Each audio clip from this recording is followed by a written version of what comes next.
네, 이제 30분이 된 것 같습니다.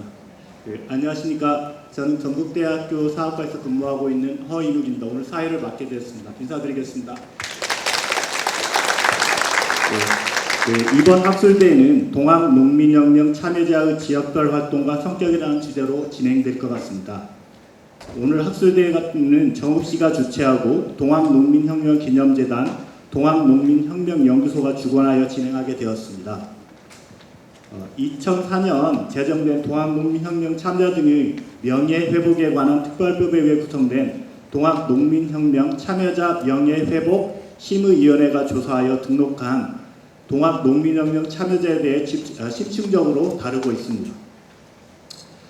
국가 차원에서 조사해서 등록을 하였는데요. 이에 대해 깊이 있게 연구한 적이 없었습니다. 오늘 발표되는 내용들은 그동안 알려지지 않았던 동학농민혁명 참여자들의 생생한 활동을 알려줄 수 있을 것으로 기대되고, 특히 여기에 이제 유족분들이 많이 오신 것 같은데 감사드립니다. 그리고 바쁘신데도 참석해주신 모든 선생님들께 감사드리고, 학술대회가 끝날 때까지 같이 해주시면 감사드리겠습니다. 특히 이제 이번 학술대회는 정읍시의 지원으로 할 수 있었는데 2023년에 만석고, 2024년 유족증언, 2025년 참여자 주제로 해오고 있습니다. 이러한 학술대회에 대해 전국에서 유족, 영두자, 기념사업 관계자들이 좋은 기회라고 칭찬이 자자합니다. 앞으로도 계속적인 지원과 협조 부탁드리겠습니다. 그러면 오늘 참석하신 네 분을 소개해드리겠습니다. 먼저 신순철 동학농민혁명 기념재단 이사장님 참석하셨습니다. 그리고 오늘 학술대회에 도움을 많이 주신 이학수 정읍시장님 참석하셨습니다. 정탄진 동학농민혁명 유족회장님 참석하셨습니다. 김영무 동학농민혁명 정읍유족회장님 참석하셨습니다. 곽형주 동학농민혁명 계승사업회 이사장님 참석하셨습니다. 이희정 동학농민혁명 고부봉기기념사업회 이사장님 참석하셨습니다. 김철모 고부관화 보건추진위원회 위원장님 참석하셨습니다.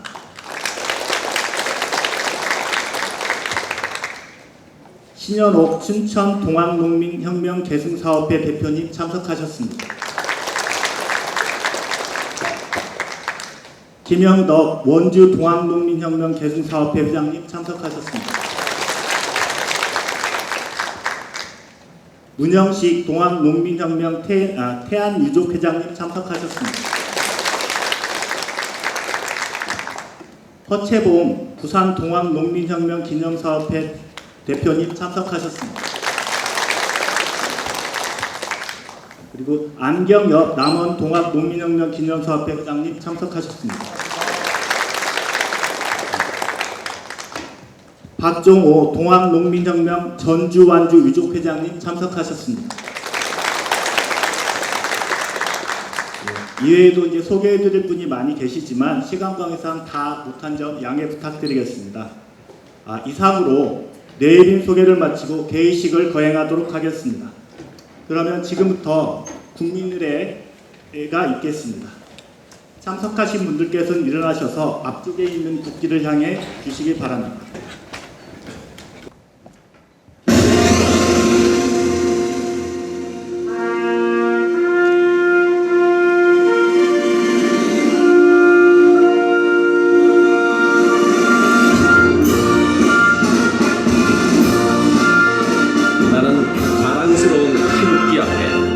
자유롭고 정의로운 대한민국의 무궁한 영광을 위하여 충성을 다할 것을 굳게 다짐합니다.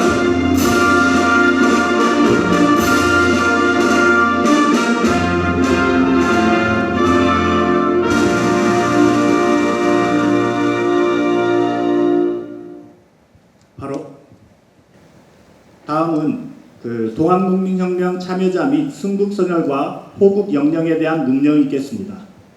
문령.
나머지는 생략하도록 하겠습니다. 자리에 앉아주시기 바랍니다.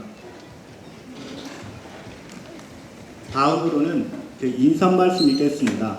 먼저 신순철 동학농민혁명기념재단 이사장님의 인사 말씀 있겠습니다.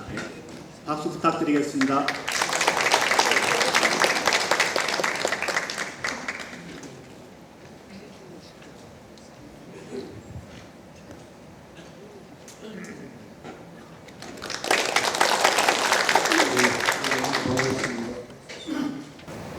오늘 그 주제가 동학농민혁명 참여자, 지역별 참여자에 대한 학술 세미나입니다. 지역별 참여자의 활동과 성격을 돌아보는 그런 시간인데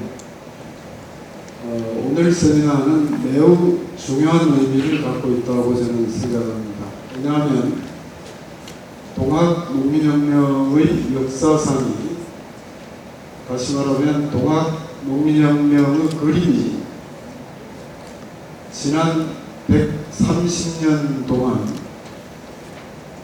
정읍사건 또는 전라도의 사건으로 대중들에게 인식되고 있습니다. 지금도 우리 호남을 제외한 충청도는 물론이고 경상도, 경기도, 강원도, 서울 지역 대부분의 사람들은 전라도 사건이라고 이해를 하고 있습니다. 그 원인을 따져보면 1930년대 김상기 선생님의 동학난이라고 하는 석사 논문에서부터 지난 한 100여 년 동안을 우리는 호남 중심의 전봉주를 중심으로 하는 호남 세력 중심의 농민군이 우금치까지 갔다가 좌절한 그런 그림으로 그려놨습니다. 그 영향이 해방 후 우리 교과서에 그대로 반영이 됐고 지금까지도 그 영향이 우리 한국인의 의식 속에 자리하고 있습니다. 그러나 100주년이 되면서 100주년을 전후해서 지역 동학농민혁명에 대한 연구가 처음으로 시작됐습니다. 지역 연구는 불과 30년밖에 되지 않았습니다. 그러면서 동학농민혁명이 정읍이나 전라도 사건이 아니고 전국적인 황해도 회수성까지 점령한 그런 사건이라는 것이 그림이 수정이 됐습니다. 그러나 아직 교과서에서는 그 부분이 강조되지 않고 있습니다. 재작년 동학농민혁명 기록물의 세계유산 등재를 계기로 해서 이제 교과서도 다음 교과과정 개편 때 바뀌어져야 한다고 생각을 합니다.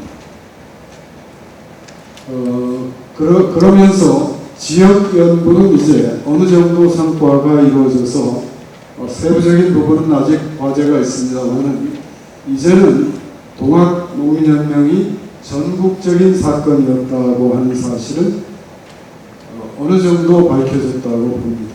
그러나 동학농민혁명에 참여했던 사람들은 어떤 사람들이었을까? 대부분은 일자 무식한 농민들이라고 생각합니다. 전혀 그렇지 않다 하는 사실이 지역 연구에서 많이 밝혀지고 대부분 지역에서 지도자들은 양반층이었습니다. 또한 어떤 인물들이 어떤 계층이 또 남녀는 어떻게 되어 있고 연령은 대체로 어떤 연령층의 사람들이 많이 참여했는지 이런 세부적인 부분이 오늘 학술회의를 계기로 이제 출발을 하게 됩니다.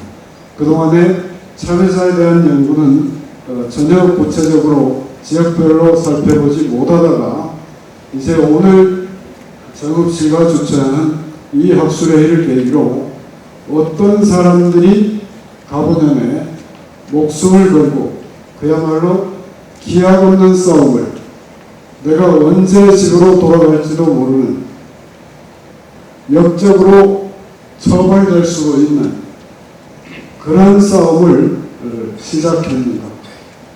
어떤 사람들이 시작했는가? 그 연구가 오늘 시작된다는 점에서 저는 오늘 세미나가 대단히 중요한 우리 동학농민혁명 연구의 중요한 계기가 될 거라 믿어 의심치 않습니다. 아무쪼록 오늘 세미나가 끝까지 발표를 맡아주시는 선생님들 또 토론을 맡아주신 선생님들은 아주 고심하고 쓰신 논문 내용들을 끝까지 귀결해 주시고 앞으로도 오늘을 계기로 많은 이 분야의 발전이 있고 논문들이 써지기를 기대합니다. 감사합니다. 네, 김소희사님 감사드립니다. 다음 제가 의전사격 좀 제가 있었을 것 같은데 이번 학술대에 도움을 많이 주신 이학수 시장님의 인사 말씀을 듣겠습니다. 큰 박수 부탁드립니다.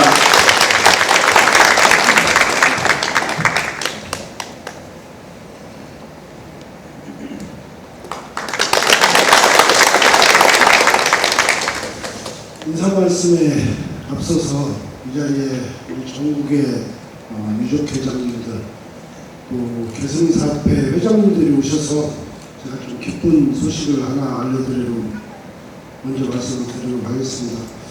지난주에 우리 동학농민 혁명의 시발점이었던 고부가나 복원을 위해서 우리 전북 특별자치도 도교육청의 교육감하고 고부초를 고부관아토인 고부초를 이전해주기로 이렇게 협약식을 했습니다. 그리고 이제 고부초가 이전되면 우리 전북시에서 그 자리에 고부관아를 좀 복원하게 될 것이고요. 그러면 이제 우리 유족회나 계승사업회 회장님들도 또 그만큼 동학농민 혁명에 대한 자긍심이 이렇게 높아지리라 생각합니다. 그리고 또 동학농민 혁명의 정체성도 또 다시 찾을 수 있다 이렇게 생각합니다. 오늘 학술대회가 열리게 된 것을 매우 뜻깊게 생각하고요. 또 준비하시느라 수고하신 우리 신순철 이사장님 정말 고생 많이 하셨습니다. 또 발표해 주실 교수님들 감사하다는 말씀 전해드립니다.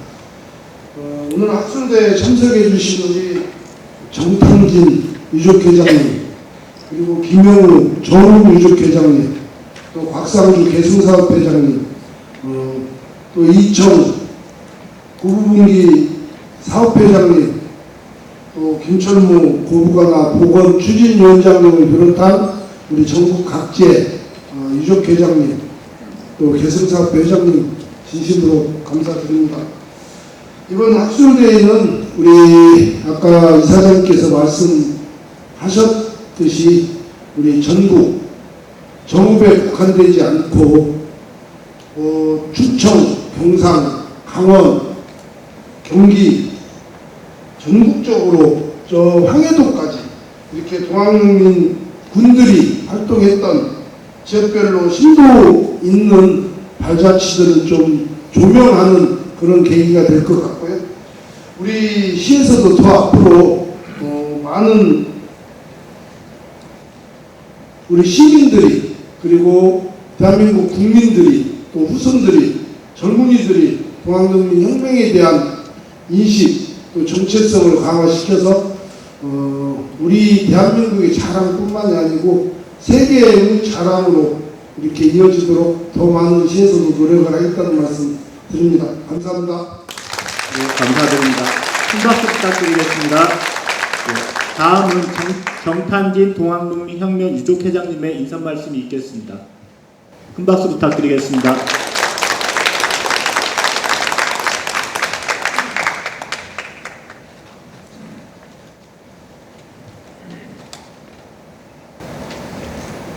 네, 이번 5월 1일부로 유족회장을 맡은 정탄진입니다.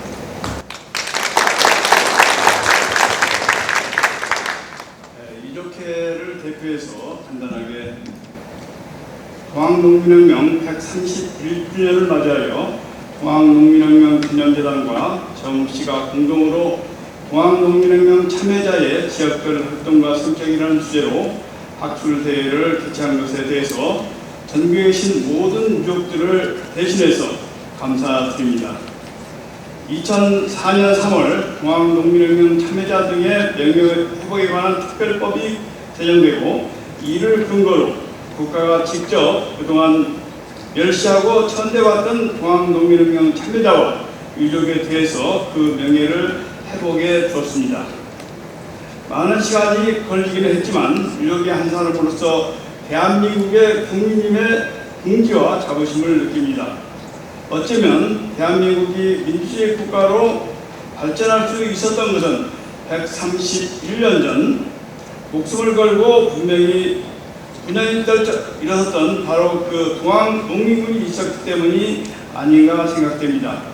그리고 그러한 동학농민혁명의 정신이 현재 우리가 직면한 촛불혁명으로 그리고 피세혁명으로 이어졌다고 생각됩니다. 즉 과거의 동학농민혁명군들이 새로운 세상을 만들기 위해 옹기했기 때문에 그 아찔한 계엄을 극복하고 새로운 민주정부를 만들 수 있었다고 생각합니다. 그렇게 볼 때 대한민국의 뿌리는 동학농민혁명에서 찾아야 함이 너무나도 당연합니다.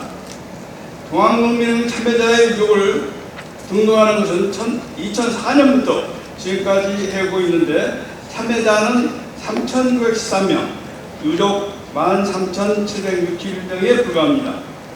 동학농민혁명의 참여자가 많게는 100만 명, 적게는 적어도 30만 명이 넘는데 너무 적은 수가 아닌가 싶습니다. 앞으로 동학농민혁명 기념재단을 비롯하여 관계자들이 유족회와 함께 동학농민의 참여자와 유족들을 적극적으로 발굴해 주셨으면 합니다. 아울러 현재 동학농민혁명 참여자에 대한 국가 독립유공자에 포함하여 서울을 추진 중에 있습니다. 정치적 상황이 변화했고 많은 관계자분이 관심을 가지고 있습니다. 동학농민의 유족회가 적극 나서고 여기에 동학농민의 기념재단을 비롯한 동학농민혁명 기념사업 단체장들, 관계자의 힘을 합친다면 좋은 성과가 있을 것으로 기대됩니다. 이번 학술대회에서 발표하는 내용은 동학농민혁명 참여자들의 활동입니다. 각각 지역별로 참여자들을 정리하고 있습니다. 이번 연구를 통해서 그동안 알려지지 않았던 많은 동학농민군의 이름을 알 수 있다는 점에서 특히 좋습니다. 이분들이 새롭게 역사에 기록된 것이 아닌가 싶습니다. 진작에 보건대 발표하신 연구 선생님들께서 대단히 많은 시간과 공력을 들여서 연구했을 것으로 생각됩니다. 연구자 선생님들의 도구에 깊은 감사의 말씀을 드립니다. 마지막으로 이번 학술대회 개최할 수 있도록 애써주신 우리 신순철 동학농민혁명 기념재단 이사장님과 관계자분, 이학수 정 시장님과 관계자분, 그리고 바쁜 중에도 멀리서 찾아주신 이 자리에 함께한 모든 분들께 감사의 인사를 드립니다. 감사합니다. 네, 정찬진 선생님 감사드리겠습니다. 큰 박수 부탁드리겠습니다.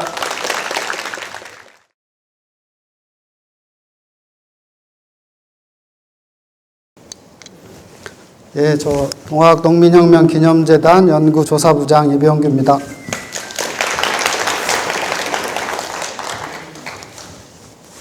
제가 발표할 주제는 동학농민혁명 참여자 명예회복 심의위원회의 참여자 등록 과정과 의의라는 주제로 발표를 지금 하게 됐는데요. 2004년에 그 특별법이 만들어지고 2004년에 심의위원회가 구성이 됐습니다. 그래서 심의위원회에서 중요한 업무 중에 하나가 동학농민혁명을 참여자를 조사해서 등록하는 업무가 중요한 업무였고, 사실 제가 2005년부터 이 심의위원회 유족 조사 등록 업무를 해오고 있고 현재까지도 업무를 하고 있습니다. 그래서 이에 대한 경과와 과정 이런 부분들을 좀 설명을 드리는 자리로 만들었는데, 그 다른 선생님들께 이제 이렇게 발표를 말씀드리고 오래 했는데 다른 선생님들은 엄청 힘들고 좀 많은 어려움도 겪고 또 내용도 정리하기 어려운데 저는 이렇게 좀 내용이 소략해서 그 부분에 있어서는 좀 죄송스럽다는 말씀을 드리고 그 경과에 대해서 좀 말씀드리도록 하겠습니다. 내용은 이제 그 국무총리 소속 심의위원회가 있었고 그거에 대한 구성과 활동, 그 다음에 2010년부터는 재단이 자체적으로 한 경우가 있었습니다. 그래서 재단의 활동, 그 다음에 2018년에 문체부 장관 소속으로 심의위원회에서 또 조사 등록을 해서 그리고 마지막으로 참여자의 등록과 현황 이렇게 4가지 정도로 설명드리겠습니다. 법이 2004년에 3월에 제정이 공포가 됐고 2004년 3월에 이게 국정현안정책조정회의라는 것을 이제 정부가 해가지고 그 회의에서 이 업무를 어디에서 할 것인지가 정해졌습니다. 그러니까 이게 일종의 과거사 업무이기 때문에 행정안전부, 당시 행정자치부가 할 수도 있었는데 이 동학농민혁명에 관해서는 또 문화체육관광부, 당시 문화관광부인데 이쪽에서 하는 것도 적절하다 해서 그 정책 진행, 집행 기관을 정했습니다. 그리고 2004년 7월에 시행령이 만들어지고 9월에 심의위원회가 구성되고 11월에는 이때는 각 시도마다 실무위원회가 있었는데 실무위원회 구성되고 세칙이 규정이 만들어지고 이런 과정을 통해서 진행됐습니다. 심의위원회는 이제 그 법에 따라서 15인으로 구성이 돼서 위원장 등 정부위원이 7명, 민간인이 8명이고 위원장은 국무총리고 정부위원은 각 부처 장관들이고 민간위원들은 이제 그 동학농민혁명과 관련된 그런 인사들이 정해졌습니다. 그래서 이 위원회가 하는 중요한 업무는 유족의 결정 및 등록, 사실 이 부분이 가장 중요한 업무였고 그 밖에 명예회복이나 기념사업에 관한 내용도 안건으로 다뤘습니다. 그래서 실제 그 분과위원회가 구성이 됐는데 결정 및 등록 심사 분과위원회, 사실 이 분과위원회가 가장 많이 개최되고 활성화되고 여기에서 유족을 결정하는 업무를 진행했습니다. 그리고 명예회복 분과가 있고 기념사업 분과가 있고 이제 그 사무국이 실제 업무를 집행하는 그런 기구였고 그 사무국에 제가 소속이 돼가지고 활동을 했습니다. 그 구성 체계를 보면 이제 위원장은 국무총리였고 그 다음에 각 분과위원회가 있었고 사무국이 있었고 그리고 그 처음에는 시도에 이렇게 그 실무위원회가 구성이 돼서 신청을 실무위원회가 받도록 했습니다. 심의위원회의 개최 현황은 2004년부터 2009년까지 10차례 정도 했고 주요 내용들은 이제 유족을 참여자와 유족을 결정하는 안이었고 이때는 이제 대부분 그 장관들이 너무 바쁘셔가지고 그 서면으로 많이 했고 두 번째 회의 때만 실제 당시 이해찬 국무총리가 참석하는 실제 위원회가 한 번 열렸습니다. 그래서 등록을 했고 그랬습니다. 실제 등록의 부분은 결정 및 등록 심사 분과위원회가 2004년부터 2009년까지 40차례에 걸쳐서 이루어져서 1년에 뭐 많게는 9번, 적어도 5번 해서 2달 정도에 한 번씩 해서 실제 이 분과위원회에서 심사하고 그것들을 검토하고 또 필요에 따라서는 보류 결정을 해서 재조사하고 이런 과정을 거쳐서 이 유족이 등록되는 과정이 생겼습니다. 이게 몇 차례 그 과정이 있었는데요. 1차 과정은 2004년부터 2005년까지인데 당시에 지금은 그 신청 기간이 따로 없습니다. 그래서 언제나 우리가 접수를 받을 수가 있는데 이때는 기한이 정해져서 6개월 동안의 접수 신청 기간이 있었습니다. 그래서 그때만 신청한 사람들에 대해서만 심의를 할 수가 있었고 그리고 처음에는 자격이 이게 독립유공자에 관한 법률을 준용하다 보니까 그 자녀 및 손자녀까지로 국한이 됐습니다. 그래서 시도실무위원회에서 접수를 하고 그 다음에 사실조사를 하고 심사를 하고 다시 심의위원회에 송부해가지고 이제 그 절차를 거쳤고 심의위원회에서는 기초적인 심사 조서를 작성한 뒤에 별도로 사실 이 심의위원회에서 조사를 하고 등록을 하다가 보니까 많은 문제점이 있었습니다. 뭐냐면 근거가 명확하지 않기 때문에 그 근거를 어떻게 할 것인가 또 근거를 어떻게 만들 것인가 하는 문제점이 생겨가지고 그것을 해소하기 위한 차원에서 전문가 조사팀이라고 하는 별도의 기구를 만들었습니다. 그래서 전문가 조사팀에서 그 건에 대해서 각각 그 유족들을 실제 만나고 다시 조사를 했습니다. 그래서 그 중요한 내용들은 그 유족을 만나서 어떻게 그 참여 사실들이 전달됐는지 그 점에 대해서 좀 중요하게 또 그것들을 실제 확인하는 작업을 했습니다. 그래서 어떻게 전승이 됐고 그 다음에 그 내용은 실제로 어떻게 전승된 내용이 구체화됐는지 그 사실을 확인했고 이제 그 부분을 상당히 중요하게 그 어떤 조사의 내용으로 선정했습니다. 그리고 이제 이후에 참여자의 활동, 가족들의 생활, 그 다음에 전반적인 전개 과정의 부합 여부 이런 것들을 종합적으로 판단해서 결정을 했습니다. 그래서 전문가 조사팀 회의를 거쳐서 분과위원회를 거쳐서 했습니다. 그래서 분과위원회 2005년부터 6년까지 10번 정도 해서 결정을 했고 5년부터 6년까지 또 심의위원회를 결정해서 최종적으로 263건에 대한 결정을 했습니다. 이제 그 기준을 어떻게 할 것인가 하는 부분들이 중요한 부분들이었는데 우선은 법에 참여자라 하면 이렇게 돼 있습니다. 3월에 봉기하고 1차로 봉기하고 2차로 봉기하고 이렇게 돼 있기 때문에 우선은 이 내용을 기준으로 적용을 했습니다. 이제 근데 실제 이제 그렇다면 어떤 경우를 할 것인가라고 하는 부분들은 조금 포괄적으로 예를 들자면 전투에 참여한 경우는 당연히 참여자이지만 전투에 참여하지 않더라도 물자를 제공하거나 노동력을 제공한 경우도 적극적으로 포함을 시켰습니다. 물론 그 내용에 관해서 세세하게 이렇게 검토하고 조사하고 여러 가지 방증된 자료들도 확보하고 그런 과정을 거쳤습니다.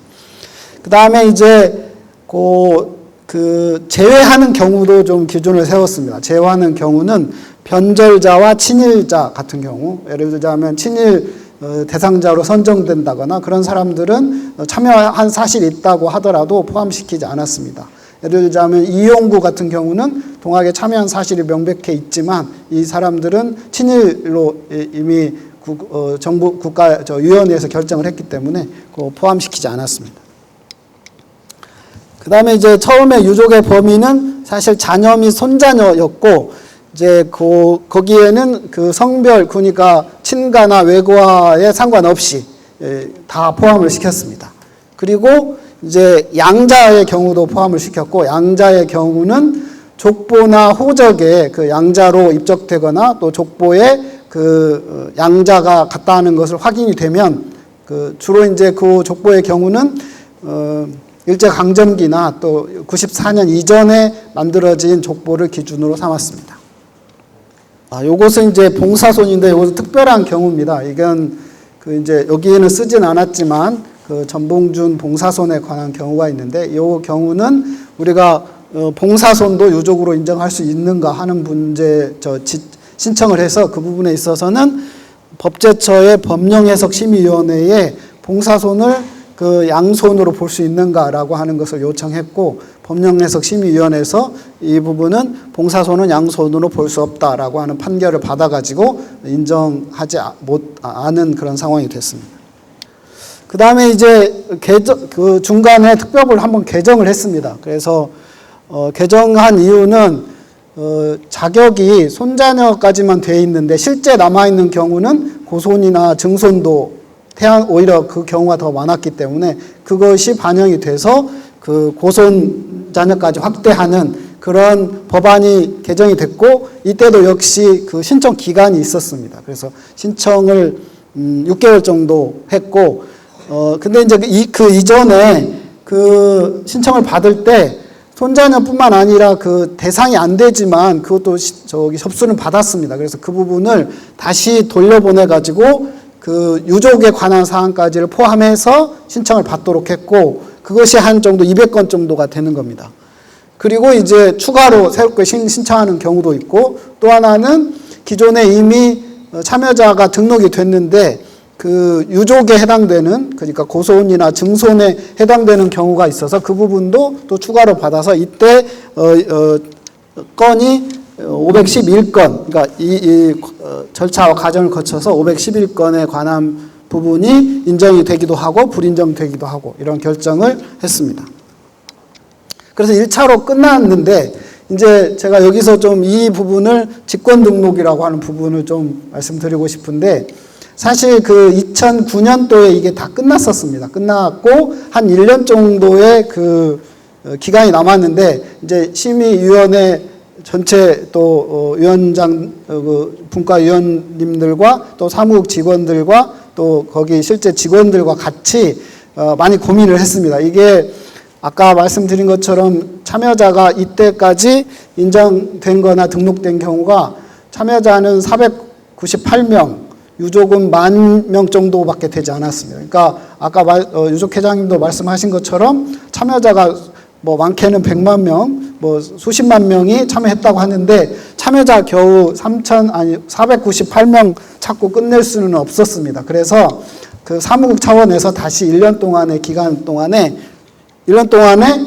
직권으로 조사해서 등록하자, 이게 필요하다, 이렇게 내부적으로 결정을 해가지고 그 자체적으로 사무국에서 참여자를 인정할 수 있는 기록들, 모든 기록들을 총망라해서 조사해서 등록해서 일반 그 유족 등록하는 절차에 따라서 의결을 했습니다. 그래서 당시까지 나와 있는 모든 동학농민혁명 관련 자료를 총망라해서 그 사료에서 참여한 사실이 확인되는 참여자를 찾았습니다. 그렇게 찾아서 확인한 경우가 요 3,146명을 더 찾았습니다. 그래서 이 부분은 이후에 이제 저희 그 심의위원회가 활동을 종료하고 재단이 되게 되는데 상당히 그런 재단을 설립하는 어떤 명분이나 근거로서 작용했다, 저는 그런 생각이 듭니다.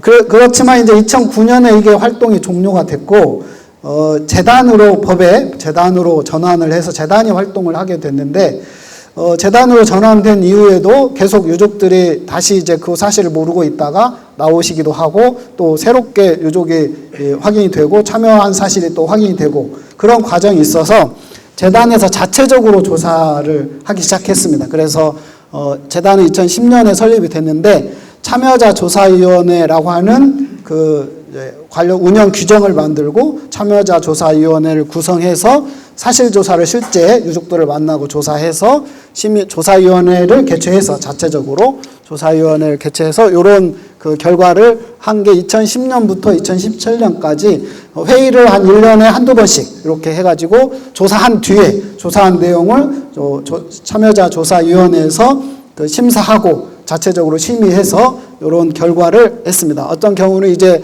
결정하지 못하는 경우는 유보하거나 또 불인정한 경우는 참여 사실이 명백하지 않은 경우는 이렇게 확인을 했습니다. 그러다가 이제 그 아까 말씀드린 것처럼 이 유족 등록을 못하거나 참여자 등록이 안 되는 부분에 관해서 민원이 많이 제기되고 또 유족들도 여러 차례 그 진정을 하거나 이런 그 목소리를 내주셔가지고 다시 개정이 됐습니다. 그래서 2017년 12월에 다시 특별법이 개정이 됐는데, 이때는 이전에는 그 국무총리가 위원장이었는데 문체부 장관 소속으로 위원회로 변경을 했습니다. 그래서 심의위원회도 이렇게 각 국장급 위원하고 민간위원 이렇게 했고, 또 심의위원회 위원장은 우리 재단 이사장님이 맡는 걸로 그렇게 했습니다. 이제 그때는 문체부가 이 업무를 했지만 문체부가 직접 하기 어려운데 또 재단은 역할을 하고 있으니까 그 업무를 위원회의 사무와 업무 처리에 관한 부분을 문체부가 저희 재단에 위탁을 해서 현재 심의위원회를 운영하고 있습니다. 그래서 처음에 실무위원회, 조사위원회가 있는데 처음에는 그 실무위원회라고 얘기된 것이 2019년까지, 그 다음에 조사위원회가 현재까지 운영이 돼서 이 실무위원회나 조사위원회는 역시 모든 건들에 대해서 다 그 유족이나 후손들을 만나서 조사를 하고 그 조사한 내용들에 대해서 그 조사위원회가 다시 사전심의를 한번 하고 그 사전심의한 내용을 다시 심의위원회에 올리도록 그렇게 했습니다. 그래서 실무위원회가 2018년부터 19년까지 있었고 처음에는 실무위원회가 7일으로 구성이 됐는데 이게 조사 내용이나 또 조사할 것들이 많아서 조사위원회라는 형식으로 좀 확대하고 인원도 늘리고 그랬습니다. 그래서 현재까지 조사위원회가 2010년부터 20년부터 현재까지 22번의 회의를 했는데 매년 저희가 한 4번 정도의 분기별로 한 번 정도 해서 이렇게 진행을 하고 있습니다. 이에 따라서 심의위원회도 사실은 이전에 국무총리위원회 때는 심의위원회가 어떤 직접적인 결정을 하기보다는 통과 의례적인 경우였는데 저희가 이제 재단에 위탁돼서 하는 이후에는 사실은 최종 결정은 심의위원회가 하도록 해서 1년에 4번 정도 매년 그 심의위원회에 통과를 해서 이때는 이제 그 어떤 인정, 불인정 또는 보류 이렇게 결정을 각각 결정해서 되게 그 이전보다 어떤 그 인정, 불인정의 기준을 강화하고 또 인정, 불인정의 근거나 이런 것들을 좀 명백히 할 필요가 있었습니다. 그리고 이제 그 참여자와 유족을 등록하는 기준, 물론 이제 참여자나 유족 기준은 아까 얘기한 기준과 좀 그 거의 비슷한 상황이고 조금 더 구체적인 기준을 마련했습니다. 입증 기준이라고 해서 동학농민혁명 기간이나 그 이후 일제강점기에 있던 자료에서 나오는 참여자가 확인된다면 대부분 만약에 그 전후나 이런 것들 맥락을 보겠지만 인정하는 경우로 했고 그 다음에 해방 이후부터 94년까지의 자료의 경우는 좀 역사적 사실과 부합한지 여부를 좀 꼼꼼하게 봤습니다. 그리고 94년 이후에 부합한 이후의 자료들은 다른 족보나 호적이나 이런 방증 자료가 객관적으로 증명된 경우 이런 식으로 조금 더 구체화시켰습니다. 그리고 이제 그 유족 관계의 경우는 호적, 재적부, 그 다음에 가족관계 증명서, 주민등록표, 그리고 이제 족보의 경우는 또 오래된 족보를 기준으로 이렇게 삼았습니다. 그래서 현재까지 동학농민혁명 등록 현황을 보면 3,913명이 저희가 등록을 했습니다. 그래서 지역별로 보면 전라도가 좀 많은 편이고 또 충청도가 그다음에 경기도, 경상도, 경기도, 강원도, 황해도, 평안도, 함경도는 안도명 정도 이렇게 있습니다. 그 다음에 이제 1차 봉기, 2차 봉기 이렇게 나눈 것은 이건 약간 임의적인 부분이기는 한데, 이제 앞으로 그 서운에 관한 부분들이 있을 때, 이런 부분들이 조금 돼 있을 것 같아서 2차 봉기 참여자가 상당히 많다 하는 것을 우리가 확인할 수 있습니다. 그래서 지금까지 이제 이런 참여자 등록 과정, 등록과 그 의의를 제 개인적 입장에서 좀 말씀드리면 우선 이 이제 조사하고 등록하는 과정에서 유족 참여자, 유족 개개인을 국가가 직접 명예회복을 해줬다고 하는 점은 매우 중요한 의미가 있다 그렇게 보여집니다. 그 자체가 상당히 의미가 있고 우리가 조사하는 과정에서도 유족들이 그 부분에 있어서 되게 좀 울컥해하고 또 가슴 아픈 그런 대함을 받습니다.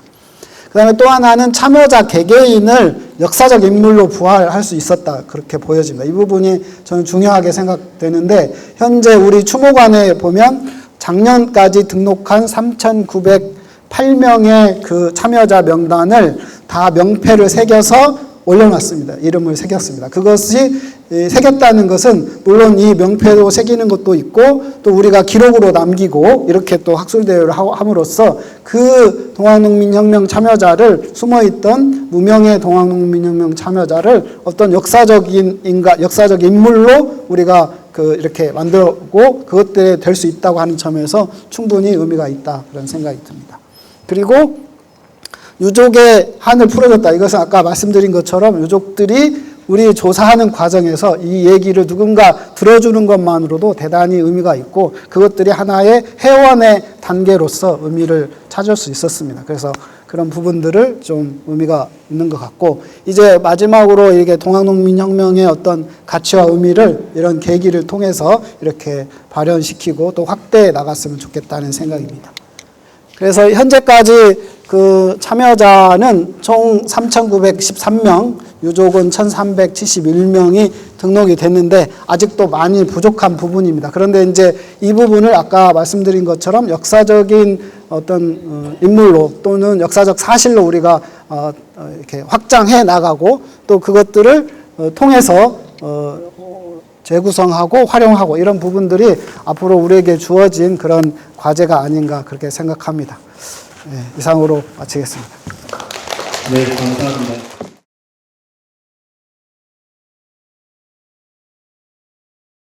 안녕하세요. 네. 아무튼 저 제목으로 발표를 할 전북대 박정민입니다. 일단 발표를 하기 전에 이런 영광스러운 자리에 발표를 할 수 있게 돼서 정말 감사한데 개인적으로 너무 힘들었습니다. 좋은 자료를 주셔서 정말 열심히 할 수 있었는데 정말 가성비 안 나올 정도로 너무 힘들었습니다. 그래서 보시면 알겠지만 제가 제목에서 나오겠지만 이게 통계적으로 하다 보니까 이제 좀 그런 측면이 있었던 것 같습니다. 그리고 또 자료가 되게 좋아서 욕심도 많이 났던, 그래서 좀 열심히 최근 들어서 정말 열심히 했던 논문인데, 그러다 보니까 제 평소에 저와 답지 않게 좀 과감한 주장들을 했는데 혹시 기분이 나쁘시다면 좀 양해 부탁드리겠습니다. 먼저 머릿말입니다.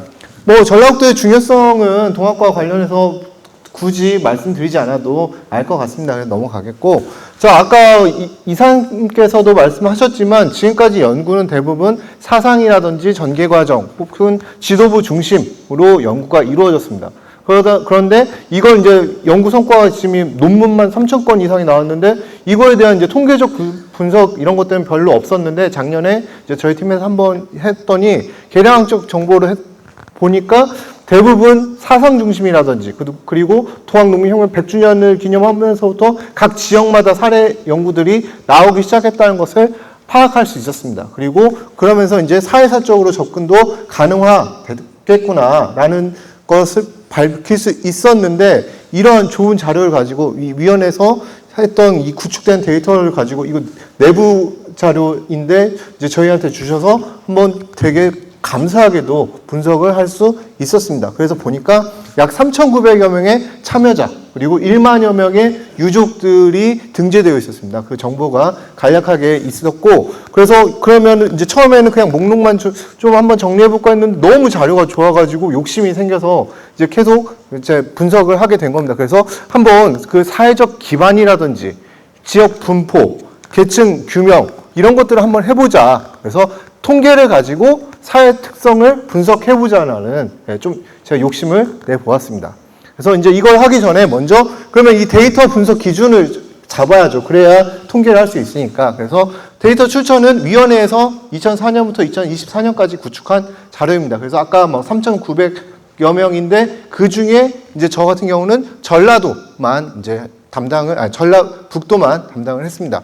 그래서 이 자료는 대체적으로 신뢰도가 높습니다. 신문 자료라든지 고문서, 판결문, 유족 증언 이런 다양한 자료를 기반으로 하고, 그 다음에 데이터 형식은 엑셀로 만들었고 지금 보시는 것처럼 구분, 참여자, 성명 이렇게 해서 총 24개의 항목인데 모든 항목이 채워진 사례는 없더라고요. 근데 이제 손아준 같은 경우에는 하나 빼고는 다 있는데 발표문에 있습니다. 그리고 주요 기입 항목은 아이디, 성명, 출생, 사망 연도, 본적 이런 것들이 쭉 있는데 기록률로 봤을 때 가장 이제 많은 항목이 써 있는 게 성명, 성별, 참여 지역, 참여 내용 이런 것들은 거의 다 써 있습니다. 네. 반대로 출생 연도라든지 직업, 직책 이런 것들은 비교적 낮게 그렇게 많이 기입되지 않은 사람들도 있다는 것을 확인할 수 있고요. 자, 그 다음에 또 뒤에 보니까 김희태 선생님이 전체 그 3,900여 명의 통계를 분석한 적이 있는데, 하셨던데, 저 같은 경우는 전라북도만 해서 보니까 전라북도는 특이하게도 1차 등록, 2차 등록이 다른 지역에 비해서 높은 편입니다. 그리고 직권등록위원회에서 한 건 70% 좀 넘는 거기 때문에 아무래도 이거는 전라북도 지역에 이제 참여하신 분들이 많고 유족분들이 많이 계시기 때문에 이런 결과가 나온 게 아닌가라고 생각을 합니다.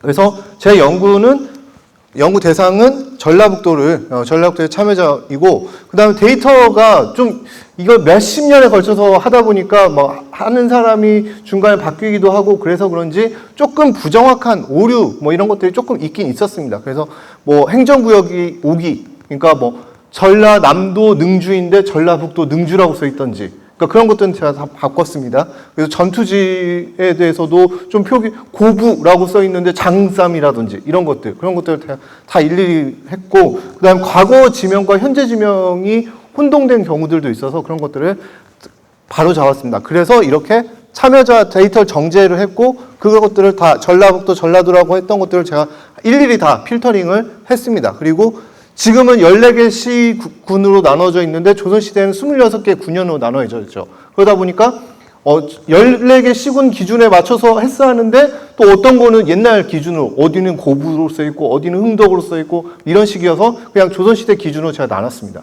그리고 활동지도 수정을 좀 했습니다. 대부분 사례가 백산이 엄청 많은데, 백산 같은 경우는 정말 백산에서 활동한 게 아니라 백산 봉기에 참여한 사람, 그래서 뭐 저기 장흥에서 온 사람도 있고 뭐 흥양에서 온 사람도 이렇게 해서 다 고부로 잡혀 있더라고요. 그럼 그분들은 근데 다 지역이 다르니까 그런 것들은 뺐습니다. 그리고 아까 봤던 것처럼 지리가 뭐 지역에 대해서 명백하게 오류가 있는 것들, 그런 것들을 다 수정하고, 그다음에 정보 불일치 같은 경우는 일일이 정보가 애매한 것들은 동학 사이트, 여기 사이트에 가서 하나하나 검색하면서 찾아봤습니다. 그래서 최종 선별 인원이 868명, 불확실한 사례는 빼고 거의 확실한 것만 했을 때 868명이었습니다. 그래서 전라북도 지금 한 3,900명 중에 868명이면은 상당 한 30% 가까이 되는 엄청나게 많은 숫자를 차지한다고 볼 수 있고, 이 정도면은 통계적으로 좀 분석이 가능하지 않을까라는 생각이 들었습니다.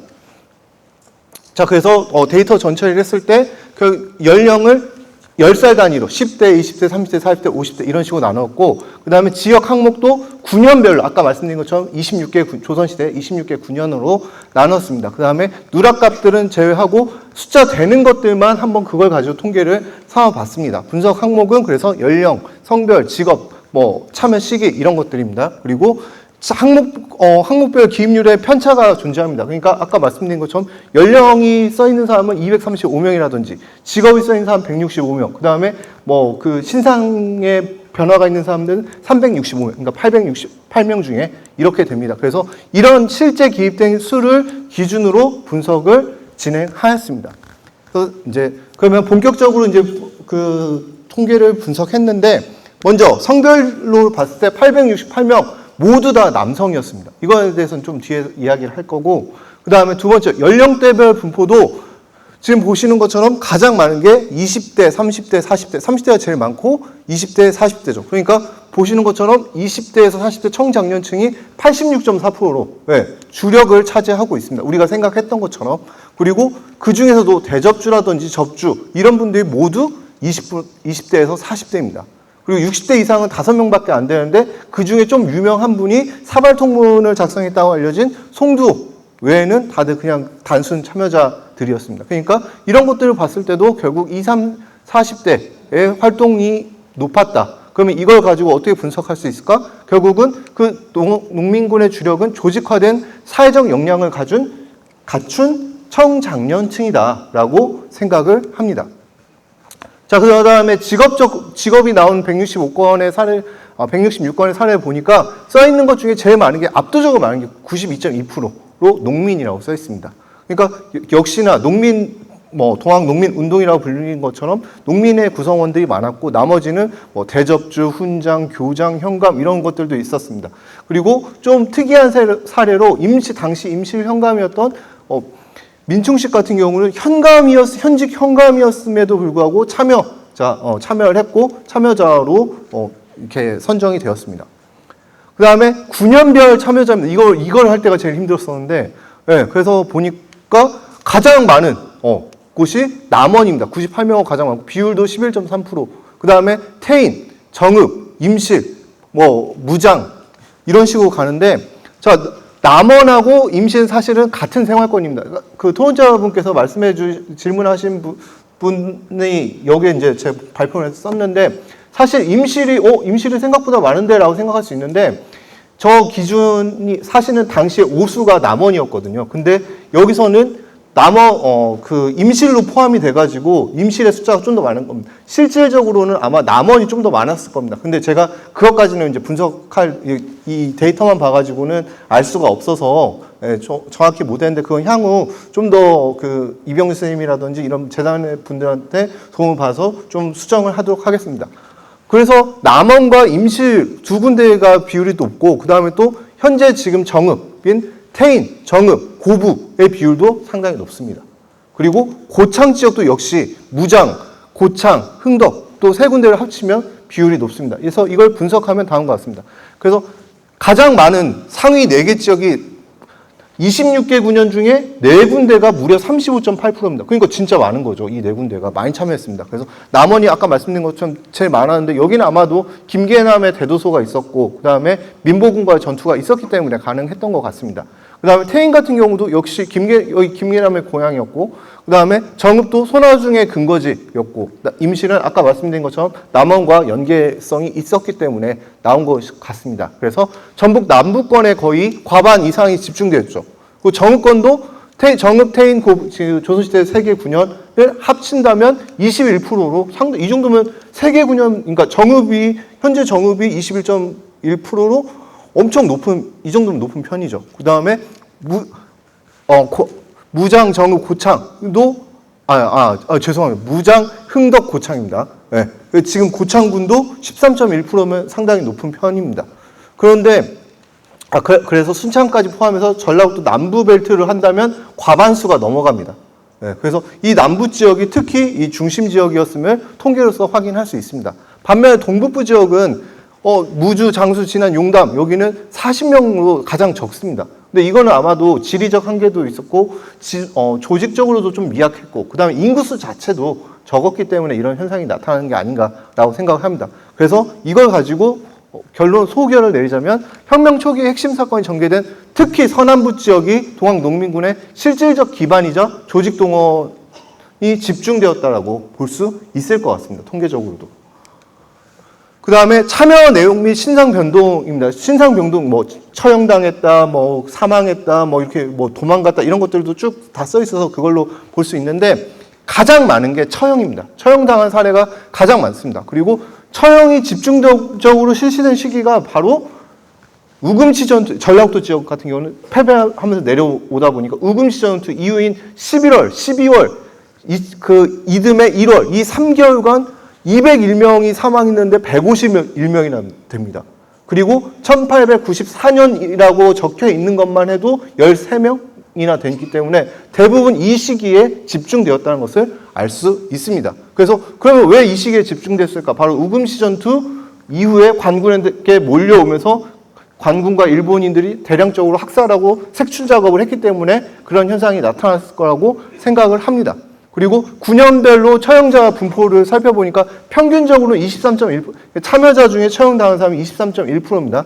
근데 그 중에 높은 처형률을 보이는 곳이 무장이 60%가 넘고, 함열, 무주, 용담인데 여기는 이제 숫자가 적으니까 좀 제외한다면 무장 같은 경우는 좀 특이한 사례로 볼 수 있을 것 같습니다. 그래서 이런 점들을 본다면 결국은 진압은 동학조직의 와해를 목표로 한 지역 단위 집중 숙청 전략이 아니었나라고 생각을 합니다. 그리고 특히 제가 이런 생각을 했던 이유는, 왜냐하면 특히나 대접주라든지 접주와 같은 지도자급들의 처형률이 더 높습니다.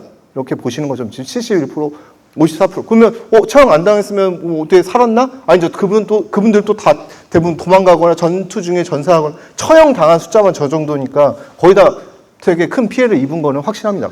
그렇다면 결국은 단순한 군사적 대응이 아니라 지도부 제거를 위한 체계적인 수청 전략이 아니었나. 그래서 진압을 했던 미나미 고시로라는 사람이 쓴 문서가 있습니다. 그걸 보면 전라북도 지역은 아닌데 다른 전남 지역의 사례를 들면서 상부에서 이렇게 색출하라는 명령을 받고 최선을 다해서 했다는 그 본문 내용이 여기 본문에 써 있습니다. 그런 내용들을 봤을 때 이런 확률은 매우 높다고 생각을 합니다. 그래서 그래프로 보더라도 적었습니다. 그리고 또 특징적인 거는 여기에 써 있지 않은데 본문에는 썼는데 우리가 이제 사료 같은 것들을 보면은 전사자가 몇백 명이다, 몇천 명이다, 몇만 명이다, 뭐 이렇게 있는데 실상은 전투 중에 전사한 사람보다는 뒤에 처형이라든지 그다음 민보군에 의해서 학살당했다든지 이런 사람들의 비율이 더 많을 가능성이 높다고 생각합니다. 저번에 옛날에 그 신영훈 교수님께서 이거 좀 기록하고 이런 것들을 한번 비교해 볼 필요가 있다라고 하셨는데 거기에서 얻은 아이디어임을 밝힙니다. 자, 그다음에 그러면 이제 이걸 가지고 특징과 시사점을 한번 밝혀봐야 할 텐데 제가 이제 한 4가지 정도 나눠봤습니다. 첫 번째는 남성 중심의 조직적인 주체다.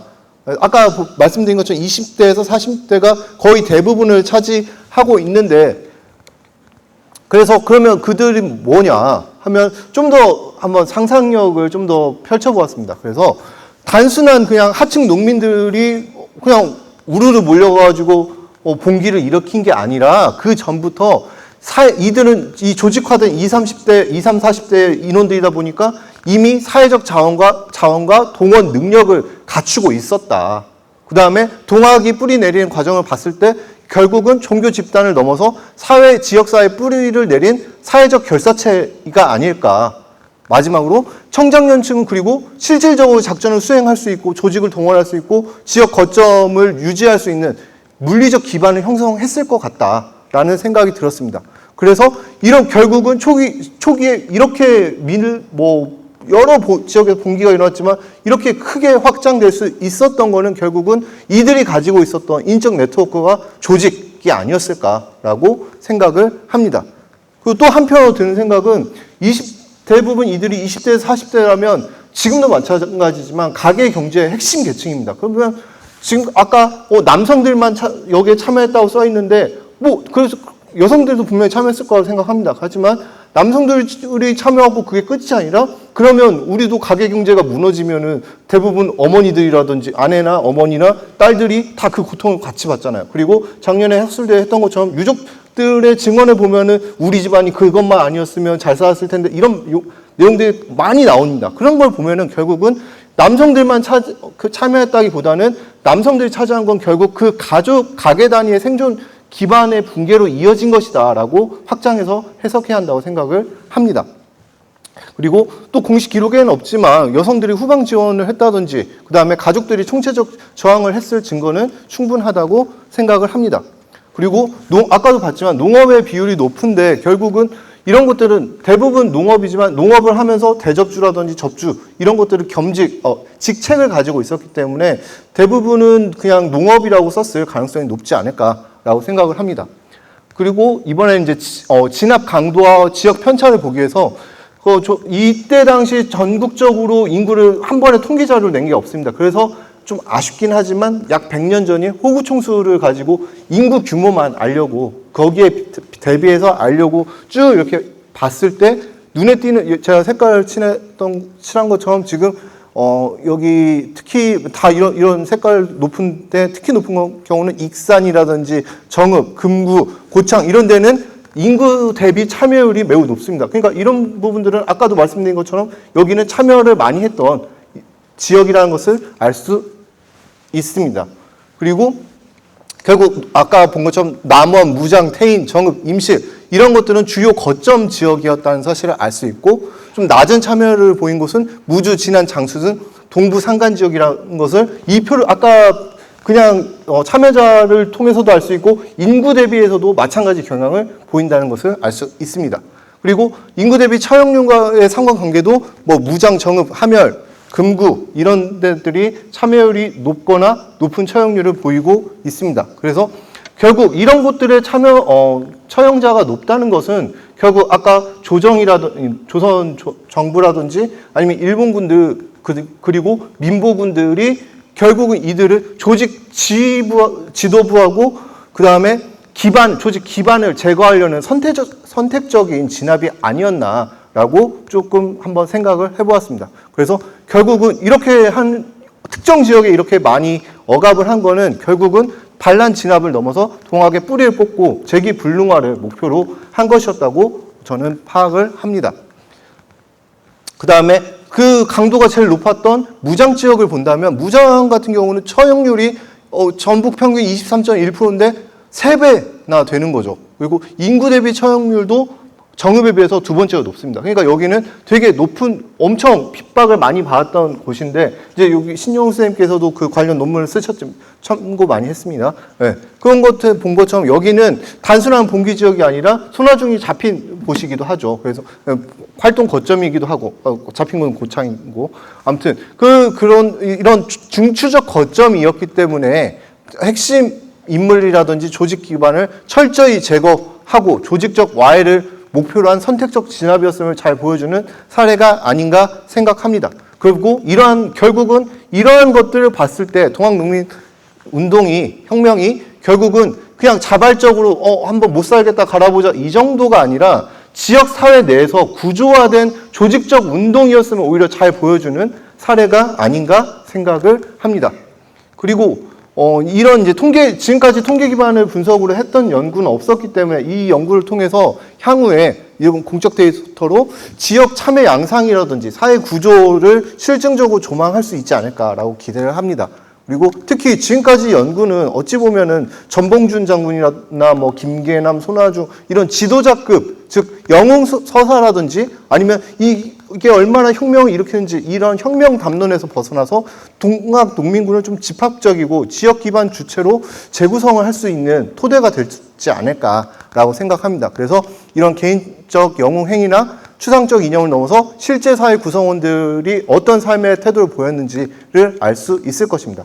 다만 데이터가 아까 제가 보정을 많이 했습니다. 그래서 좋은 자료지만 보정을 많이 하는 솔직히 힘들었습니다. 근데 이거는 저 혼자 할 게 아니라 이건 재단에서 한번 나중에 일률적으로 수정을 해야 할 필요가 있다고 생각을 합니다. 그리고 향후 이제 이런 것들이 가능해진다면 나중에 GIS 정보 구축도 할 수 있고 뭐 유축 구술과 교단 문서의 교차 검증이라든지 타 지역 비교 이런 것들도 가능할 것이라고 생각합니다. 그 외에 활용 분야도 많이 있을 것 같습니다. 시간 관계상 여기까지 발표하겠습니다. 감사합니다. 네, 감사드립니다.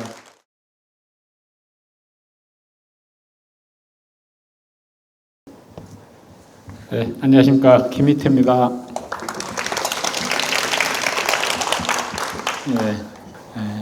제가 준비한 거는 아까 이제 전라도 지역이 전체적으로 많다 그러기 때문에 뭐 전라남도 북도 이렇게 해서 전체적으로 하는 것도 의미가 있지만 지역별로 이렇게 살펴봤으면 그런 생각을 했습니다. 그래서 작년에 자흥 강진을 제가 했었는데 그 전에 이제 이쪽은 아니지만 다른 쪽에서 나주를 한번 제가 했었습니다. 그래서 전남이어도 지역에 어느 정도 이렇게 연결되는 지역을 하면 좋겠다. 그래서 이번에는 서남부에서 무한 한평 영광 이렇게 준비를 했고요.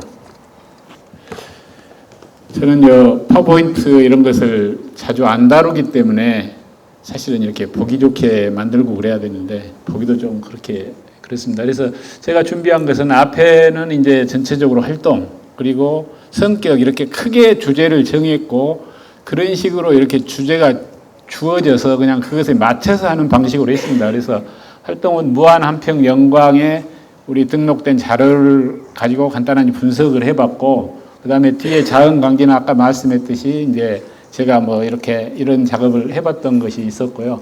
그 다음에 참여자의 성격은 이 지역의 전체적인 동학농민혁명 참여자로 등록된 분들의 활동과 그 지역 지역 전체적인 어떤 특징을 살피는 것도 성격일 테고 거기에서 드러나는 어떤 한두 가지의 어떤 조그만 소주제 같은 거 이런 것을 조금 더 검토를 해보고 깊이 들여다보자 이런 것도 하나의 성격일 것 같아서 제가 5가지 정도를 이렇게 이 내용 중에서 좀 앞으로 필요한 또 우리가 눈여겨보고 좀 더 관심을 둬야 될 이런 부분을 했습니다. 그래서 앞에서도 얘기가 나왔지만 직업을 농업으로 많이 표기를 했는데 여러 가지 다양한 계층, 다양한 사람들이 있는데 이제 농업으로 대표적인 그렇게 표기만 했기 때문에 실제로 유학자라든지 훈장이라든지 또 뭐 약방이라든지 또 보부상이라든지 이런 많이 있는데 이런 것들이 대부분 농업으로 표기되는 경향이 있더라고요. 그래서 이제 그런 사례를 한번 봤고요. 두 번째는 이제 그 아까 등록 기준에도 동학이었는데 변절한 자는 참여자에서 제외한다는 조항이 있고 그 뒤에 일제 때 친일로 간 경우도 제외한다 이제 이런 조항이 있지만 실제로 현장에서 변절이 있었지만 일본군에게 결국은 죽은 초기 동학 참여자들에 대해서는 어떻게 할 건가 이제 그런 것도 좀 고민해 보자 그래서 두 번째 했고요. 세 번째는 앞에서도 전부 남자라고 그랬는데 올 4월 달에 여성 동학이 딱 2분이 됐습니다. 처음에. 그래서 처음에 얘기한 것이 이 나주 출신 정동아란 분인데 이분이 원래 친정이 한평이고 한평으로 부부가 피시 내렸는데 본인이 그 남편을 숨겨놓고 그 고문을 해도 이렇게 발설하지 않았다고 그래서 일제 때 그 열행 표창을 하게 됩니다. 그래서 그 보호를 했다는 그런 걸로 해서 최초로 이분이 등록이 되고 강원도에 한 분이 돼서 4월 달에 2분이 됐거든요. 그래서 이런 그 아까 물자동원이나 노동력이나 숨겨주거나 이런 직접 전투에 참여 안 해도 특히 여성이나 이런 분들을 확대를 하자 이런 뜻이고 그것 중에 하나가 보통 지금 우리가 여성을 말할 때 그 뭐 별칭 이건 직임 이렇게 쓰는데 그 소사라고 써서 조이라고 있거든요. 조이 또는 소사라는데 이소사, 김소사 하는데 사료에는 이소사, 김소사가 많이 나옵니다. 지금 여자분들이. 그런데 동학농민혁명 참여자로는 이름이 없기 때문에 그거 확인하기 전까지는 등록하기 어렵지 않느냐 지금 그런 식으로 하는데 제 생각으로는 이조이든 김조이든 그 상태로 직권 등록을 해놓고 후손을 찾고 유족을 찾아야 된다 그 생각이고 이번에 이제 전체를 이렇게 하다 보니까 그 남자들 중에서 그 직임이라고 할 수 있는 아니면 별칭이라고 할 수 있는 것이 기록이 있기 때문에 그대로 참여자 등록된 분이 2분을 찾았어요. 하나는 장강다구입니다. 강다구. 우리가 깡다구 그러잖아요. 지역에서 좀 그 힘도 좋고 어쩌고 한 게 저 사람 깡다구 있어 이렇게 했는데 이게 이제 잡혀가서 기록으로 하다 보니까 강다구 이렇게 나온 것 같아요. 능주인데 그래서 이런 경우는 본명이 아니고 본명을 알았다면은 유족 등록이 됐을 텐데 유족 등록은 아직 안 됐더라고요. 그리고 또 하나는 감역이라는 용어가 있습니다. 그 벼슬살이의 감역은 뭐 구품인가 돼가지고 이렇게 공사에 관련되는 이런 거이지만 지역에서 그냥 큰 공사판을 이렇게 감독하거나 큰 일들을 많이 주도한 사람을 보통 감역이라고 많이 일반적으로 불렀을 것 같아요. 그래서 다른 지역에 있는 한 분도 남원인데 강감역이라는 이름으로 등재가 돼 있습니다. 기록이가 나오기 때문에. 그렇다면은 강감역, 아까 장강다구가 본명이 아님에도 등재되었듯이 여성 동학도 이소사, 김소사, 엄소사도 그 명칭으로 직권 등록을 해놓고 후손이나 유족을 찾아야 된다. 그게 이제 그 세 번째고요. 네 번째는 이제 유해와 유상 그랬는데 2022년에 그 등록된 그 분들 중에 무안의 나주김씨 김영문 장군 그 가족들 이장을 하는 과정에서 유해가 확인됐는데 그 유해를 DNA 분석을 하니까 말하자면 99.99%로 나오죠. 100% 일치한다고 후손하고 그 일치가 됐습니다. 그래서 이거를 어떤 식으로든지 보존해야 된다 논의가 돼서 시골에 이렇게 보존되어 있어서 매장하려는 것을 서로 협의를 해서 지금 우리 재단 박물관에 안치를 하고 고유제하고 안치식을 했었거든요. 그러면서 이걸 문화재법에 의해서 문화재 신청을 한번 해보자. 그랬는데 이제 제가 그 문화재 그런 지정 업무만을 한 30년 이상 봤기 때문에 저는 참석도 안 했는데 저한테 신청서를 작성하는 걸로 회의에서 결정을 해놨더라고요. 그래서 저도 가만히 보면서 지금은 대상이 아니지만 이건 단순한 그냥 유골 어떤 생물학적 생성물로 아니고 사람의 정신이 있고 역사가 있고 문화가 있는 이런 측면에서 인문적인 측면에서 이것을 봐야 된다. 그렇다면 문화재보호법의 어느 조항이라도 이것이 해당이 된다면 국가문화유산으로 등재를 해보자. 그래서 제가 뭐 한 100페이지 가까이 그 신청서를 여러분들 자문을 받아서 써갖고 이제 문화청에 올렸는데 문화재청에서는 그 무렵에 등록문화재라는 것이 50년 이상이 되면 등록이 될 수 있다. 제작, 형성. 그래서 이거는 제작은 아니고 형성으로 봐야 되겠더라고요. 왜냐하면 그 유해가 발견된 시점을 제작으로 보면 그건 뭔가 인위적이잖아요. 근데 이미 형성돼 있는데 그 시점부터 이렇게 해서 그 기념물하고 이제 유형문화재 나눠지니까 그 조항이 해당이 되겠어서 법률을 분석해서 올렸는데 문화재청에서는 완전히 그냥 1, 2, 3, 4 이런 식의 법 적용입니다. 예를 들어서 생물학적 생성물은 자연유산에 해당하는 걸로 분류를 하고 그 자연유산은 등록문화유산에서는 제외한다고 몇 년 전에 법을 바꿔버렸습니다. 원래는 무형이든 자연유산이든 문화유산이든 다 등록을 할 수 있다고 규정을 했는데 한 번도 지정을 안 한 채로 한 10여 년 있다가 법을 바꾸면서 무형도 빼버리고 자연유산도 빼버렸습니다. 그러니까 이거는 생물학적 생성물이라는 자연유산, 말하자면 동물을 빼라는 이런 걸로만 보니까 자연유산이라고 하니까 이거는 등록문화재 대상이 될 수 없다 판단을 그렇게 해버린 거예요. 저희들이 낼 때는 시간이 걸리더라도 사람의 유해, 특히 동학 3,900명 중에서 한 명뿐인 이렇게 확실한 그 근거 자료가 있는 과학적 이런 자료만큼은 사람의 눈으로, 문화의 눈으로, 역사의 눈으로 봐서 그걸 문화유산 쪽에서 다루고 정 안 되면 지금 못하면 문화재청에서 한 1년쯤 학술 연구 용역을 해서라도 이 사람의 어떤 정신이나 사람의 문화가 담긴 이것은 사람의 눈으로 보게끔 자기들이 타당성을 검토하고 법을 바꾼다든지 적용을 확대한다든지 그런 것까지를 생각을 하고 사실은 추진을 했는데 올라가서는 얼마 안 돼서 딱 보고는 그냥 1+1 이런 식으로 아직은 이 자연유산이기 때문에 해당이 안 된다고 바로 이렇게 내려와서 엄청 지금 사실은 그 뒤로 여러 가지 얘기를 할 수도 있는데 저도 충격이었고 우리 이제 후손이나 우리 재단이나 또 지역의 뭐 기념사업회 이런 데서도 엄청 사실은 기대를 했었는데 그 충격이고 저는 그것을 직접 썼기 때문에 말도 못하고 지금 한 2년째 했는데 여기서 조금 이런 말씀이라도 한번 드리고 보고를 하고 또 의견을 나눠가는 게 좋겠다. 또 공감을 하는 게 좋겠다. 그래서 이런 걸 하나 했고요. 그 다음에 이제 전적과 사적은 그 전쟁 지역에 대해서 사적이라든지 그 지방 기념물이라든지 문화재 지구로 지금 많이 지정을 합니다. 그래서 국가유산으로 사적이 지정된 데가 4군데였었는데 작년인가 그 무장 기포지가 돼서 지금 국가유적 사적 지정은 우금치 여기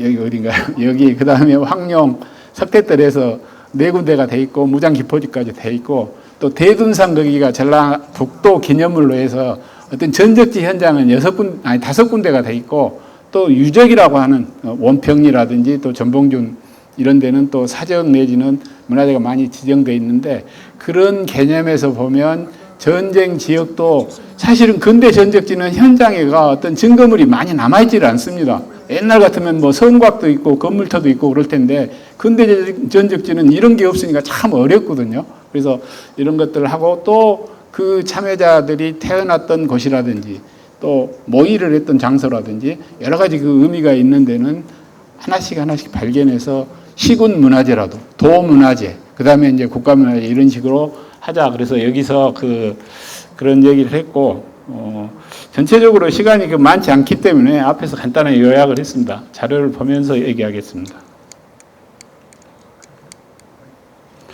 아까 앞에서도 나왔는데 이제 전라도 쪽 그 자료를 제가 이제 통계를 한번 이전에 다른 글에서 우리 재단 누리집에 가면은 바로 그 이름이라든지 이렇게 검색을 하게 돼 있거든요. 그걸로 해서 통계를 했는데 이번에 여기에 자세한 자료를 가지고 가니까 통계가 좀씩 다르더라고요. 그래서 이제 이번에 다시 한번 해봤고요.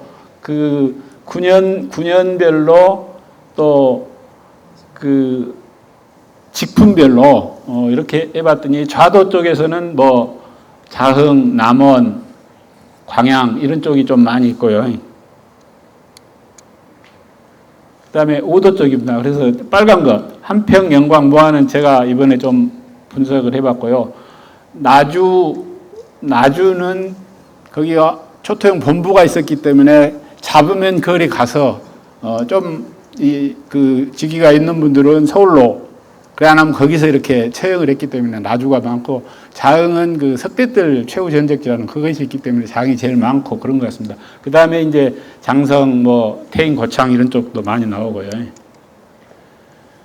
그래서 그 아까 9년별로 제가 이제 어떤 그 경향성을 보기 위해서 많은 수대로 많은 수라 그래서 뭐 꼭 1, 2, 3을 하자고 한 것은 아닙니다. 그래서 자흥이고, 나주 같은 경우는 남평이 있기 때문에 두 개를 합해서 보면 250에다 지금 시군으로 이런 식으로도 한번 표를 만들어 봤습니다. 그래서 정읍 같은 경우는 거부태인이 들어가니까 183명으로 이렇게 많고요. 그 다음에 남원도 남원운봉 이렇게 들어가서 이제 이런 식으로 표를 한번 또 만들어 봤습니다. 그래서 전라도 당시 56개 군현 중에서 제주도 3개 빼놓고는 전부 다 한두 명씩 있더라고요.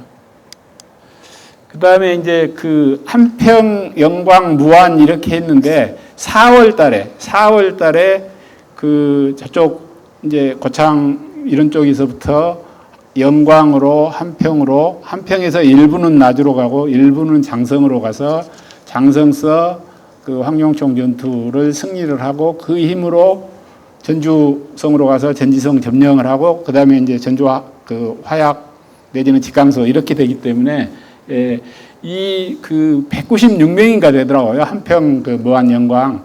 그래서 일일이 그것을 연표식으로 뒤에 표에 해놨는데 전체 가나다선으로 행적을 한번 했었고, 그 다음에 일자식으로 해서 어느 지역에서 누가 뭔 일이 있었다 그것을 자세하게 좀 해봤습니다. 그래서 이 연표라는 작업이 여러 가지 기록이나 또 후대의 기록들이 서로 좀씩 뭐 날짜도 하루 이틀 다르고 그럽니다. 그래서 그런 연표 작업을 자세히 해보면 어느 것이 조금 오류가 있구나 이런 것이 나올 것 같아서 그 연표 작업을 좀 자세히 했습니다. 그래서 그렇게 작업을 한 거를 다시 그 대동여지도가 좀 비슷하거든요. 그래서 옮겨봐서 그 날짜를 이렇게 한번 체크를 해봤습니다. 4월이고요.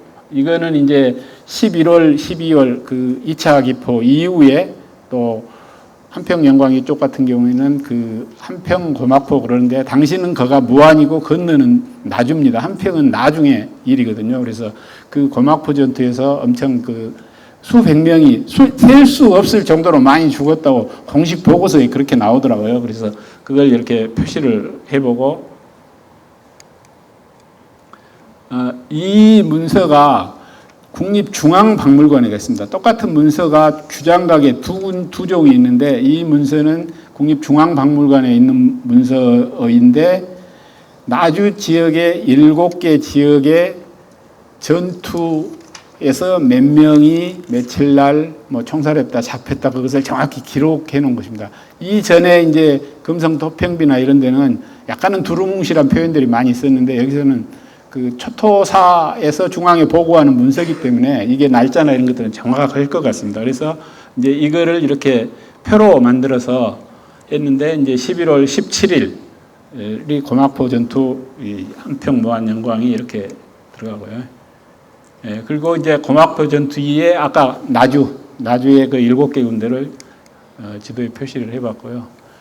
그 다음에 이제 그 본적이 확인된 그 190 몇 명 중에서 본적이 확인된 것을 이렇게 할 수가 있더라고요. 이제 유족이 되고 본적이, 그러니까 무안에 많지만 무안 본적으로 확인된 분을 봤더니 무안은 등록은 68명인데 본적이 26명입니다. 그래서 이거를 이렇게 표로 해보니까 참여 일자가 그 대부분 그냥 1894년 이렇게만 돼 있는데 아까 그 연표를 이렇게 정확히 해보니까 어느 분은 몇 월 며칠 날 이렇게 처형을 당했다 이게 나오더라고요. 그래서 이거를 이제 분석을 좀 작업을 하고 있고, 직업 같은 경우는 아까 농업이 많은데 농업이 이제 일반적인 표기로 농업이라고 했을 것 같은 그런 생각이 듭니다. 그래서 이렇게 정리를 한번 해봤고요. 나이는 이제 무안 같은 경우요. 직업도 26명 중에서 22분이 농업으로 표기가 되고요. 참여 시기는 3월, 4월, 11월 이렇게 나오고 대부분이 그냥 동학농민혁명에 참여했다 이렇게만 나오는데 이제 아까 그 연표나 이런 자료를 통해서 이렇게 정리를 하면 더 많이 늘어날 것 같습니다. 직책, 그다음에 역시 50%가 이렇게 처형해서 순국 또는 전사 현장에서 전투에서 26명 중에서요. 이런 비율을 보이고요. 그다음에 이제 그런 거를 통해서 개별 행적을 조금 지금 홈페이지에서 보면 누구 이름을 치면 한 줄 반 내지는 두 줄밖에 안 나옵니다. 아까 이병기 부장님이 역사의 인물로서 이렇게 기록이 되고 올라갔다는 그건 대단히 중요한 사실인데 실제 일반 사람들이 아니면 후손들이 볼 수 있는 것은 홈페이지에서 나오는 그 두 줄 설명밖에 없습니다. 그래서 저는 이것을 이런 자료들을 통해서 10줄을 만들고 10페이지를 만들고 개별로 이렇게 편견식으로라도 만들어가면서 알려야 된다 이런 생각에서 이런 작업이 필요하다. 예, 그리고 뒤에 이제 제 발표문의 뒤에 보면은 양식이 두 가지로 된 표가 있습니다. 그래서 하나는 인물별로 이렇게 표를 만들어 봤고요. 또 하나는 관련 연표라고 그래서 연대를 쓰고 영광은, 한평은, 무안은 해당되는 것들을 그 날짜에 넣고 동학 전체적인 내용이나 이런 것들을 이렇게 쭉 작업을 해보니까 사실은 제일 옆에 있는 미등록 이런 데가 기록에는 나오는데 미등록된 부분이 있습니다. 이런 분들은 분명히 이제 여기서 기록에 가서 검토를 했으니까 그냥 이름만 나오지 전혀 다른 것이 없으니까 아직은 못했겠지만 이런 작업을 하니까 의외로 기록에 있는데도 등록 안 된 분들이 저렇게 나오더라고요. 물론 저분들은 별칭이라든지 또 이렇게 자호라든지 다를 수도 있을 겁니다. 네, 그래서 이제 아까 성격에서 첫 번째 농민과 유학자 그랬는데 무안의 김흥문이라는 분은 1932년에 향교에 보니까 향교의 제장, 지금 같으면 전교를 합니다. 바로 동학 그 무렵에. 그런 분들이 나가서 결국은 이제 처형을 당하고 이랬기 때문에 이걸 단순히 농업으로 볼 수는 없겠다. 그 다음에 이제 교도 여기 같은 경우는 이경인이라는 분이 고창 현감으로서 이고창 사건 보통 많이 그러더라고요. 근데 이분이 이제 동학 초기 활동을 하다가 동학 대장 다른 분을 밀고를 하니까 그분은 처형당하고 한평 현감은 이제 점령 당했다고 그래가지고 장 100대를 맞고 이러더라고요. 그렇게 했는데 처형을 당한 이태형의 아들이 그 다음 해에 이경인을 말하자면 잔치 자리에서 죽여버립니다. 그래서 이제 이런 큰 사건이 나는데 초기에 동학이었는데 어떤 이제 밀고자로 둔갑을 해서 결국은 이제 죽게 되는데 이 경우는 이제 뭐 살해됐지만 다른 경우는 보니까 동학 일본군한테 죽는 경우도 있더라고요. 영광 같은 경우는. 그다음에 아까 여성 동학 참여자입니다. 그래서 정동아란 분이 했다고 해서 이제 72년 또 38년 열행문회가 이렇게 나오고 그래서 여기는 이제 여성도 최초지만 부부가 같이 등재가 되거든요. 그래서 네 번째 줄에 보면은 장강다구, 남원의 강감혁 이런 저기가 나오기 때문에 이 사료에 나오는 양조이, 이소사 또 여자동학 이소사, 자은 같은 경우는 유명하신 분이거든요. 이런 분들은 좀 직권 등록을 했으면 좋겠다. 근데 소사 조이라는 게 자료를 찾다 보니까 남자를 지칭하는 직임으로서 썼더라고요. 좌수 장조이, 장소사.